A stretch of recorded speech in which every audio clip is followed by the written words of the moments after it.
creating a fairness situation, but also we're being forced into raising property taxes, and most colleges are at the limit of what they can charge for property taxes now. We're at the limit. The state has set a limit and we can't go back and ask for more of that. And even if we did, it wouldn't be fair.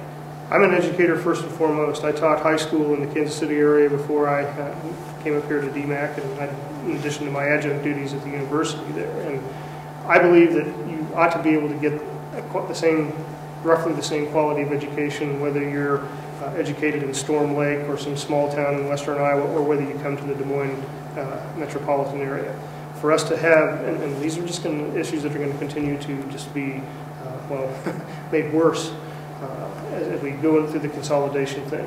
The opportunities for students that go to small towns to go there and to get an opportunity to come to a college, they're pretty much going to have to go to a community college. So we need to do everything that we can to make sure that the quality of education at community colleges remains as good as, or hopefully increases as the years go by. And we're not going to be able to do that without our general aid package.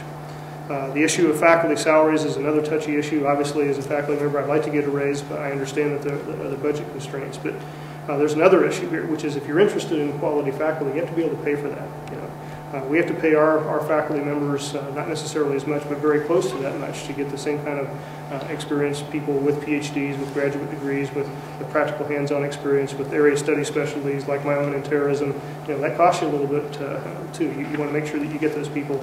And, well, let's just say that the quality of adjunct instruction can be very high, but it also isn't necessarily so. And the more full-timers we have, the more professors that we have that make a commitment to the school, its culture, to the student body, you're going to benefit from that. You're going to get people that really care about you, that really want you to do it, instead of somebody who's just working basically a part-time job and is going to, isn't necessarily going to have that quality control issue in mind when they come prepared to class. Another key part of that, if you're looking at costs, is that 75 to 80% of every college's cost is salaries and benefits. So you don't have, as a college, you don't have the ability to really cut your budget.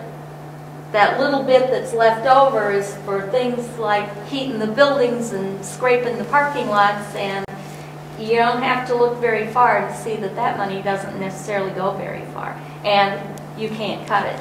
So we're left basically with no option except to raise tuition when we're not getting legislative support and we can't raise property tax. Lest you're wondering, I can just speak for DMACC personally and can talk about Iowa Lakes.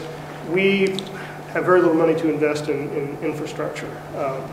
In the building that I teach in, we've actually converted closets, and in one case a restroom, to classroom spaces. We have faculty offices in different buildings. Otherwise on our campus, we even have some faculty offices off campus now, which uses these things. It isn't like we're just empire building out there and throwing all this into new groundbreaking new buildings, new facilities. And we do have separate budgets. I mean, the budget for infrastructure is separate from the budget that sets tuition and those kinds of things. Absolutely. But when we have more students coming into our system than anywhere else in the state, when Bradley says we're educating more students in warm bodies and in credit hours than any other educational system in the state, that means that our student bodies are growing faster than our buildings.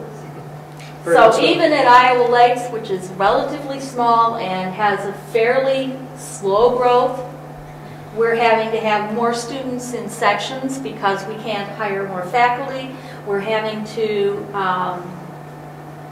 so far we're not running out of rooms, but we did have to knock a wall out of a classroom in order to have enough running out of desks. We're running out of all of the things that you need to put class. Students in there when we had a larger motorcycle class come in than we were expecting. So those kinds of things are happening constantly in the community colleges because of that huge growth of numbers of students compared to the amount of money that's coming in to educate them.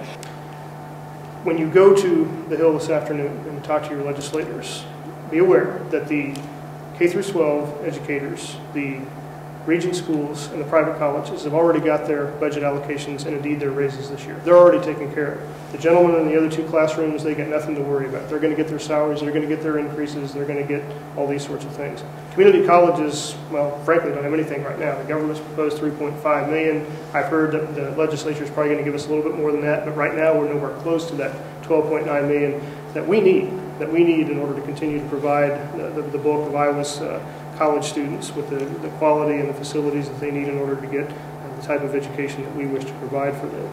So as you go and talk to those folks, tell them, you know, we need that money. We need to get as close to that $12.9 million in general aid as we can. If you want to talk about the community college salaries, at least emphasize the quality issue. You know, I think our legislators need to be made aware that there is a connection between having adequately trained, well-prepared, experienced professional educators in the classroom. It's just as important at the community college as it is at a four-year school. And of course, it's a lot less expensive. The other piece of that is that shortage of labor, that 200,000 jobs that we're facing, not having people for in the next 10 years. 75% of that is going to come from the community colleges that have bachelor's degrees or above. And only about 25% of the jobs anywhere in the country actually require a bachelor's degree or above. So in order to have a workforce, we've got to have the money to educate those 75%. Yeah, you've already heard this, I'm sure, from your community college counselor, or from your high school counselors. Your opportunity to make the kind of income that you want to make, to support yourself in the manner to which you become accustomed and increase your lifestyle. You're going to have a college degree. You're really going to have at least a bachelor's degree. Probably have to think in terms of a graduate degree or some sort of specialized training on top of that. We can help you with that at the community college level. We can provide you with just as good, or in some cases, a better quality education that you would get there at lower cost. But in order to do that, we need that $12.9 million. We need to have those dollars. Otherwise, we're going to have to find ways. And the first place that's going to be cut, of course, is going to be personnel costs, eventually infrastructural costs. And that's going to place a greater burden on you as the student, make you have to contribute more, not only in terms of tuition, but maybe make the quality of your educational experience not what we would certainly like for it to be as educators. One opportunity that you are going to have because of the worker shortage and the retirement rate for all technical jobs is very similar to the retirement rate and the shortage for nurses.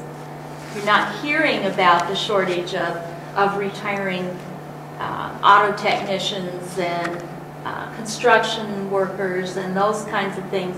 But those people have to have education past high school now, and because there's a shortage, the people coming straight out of school and training programs are going in at almost the same rates as those experienced people that are retiring.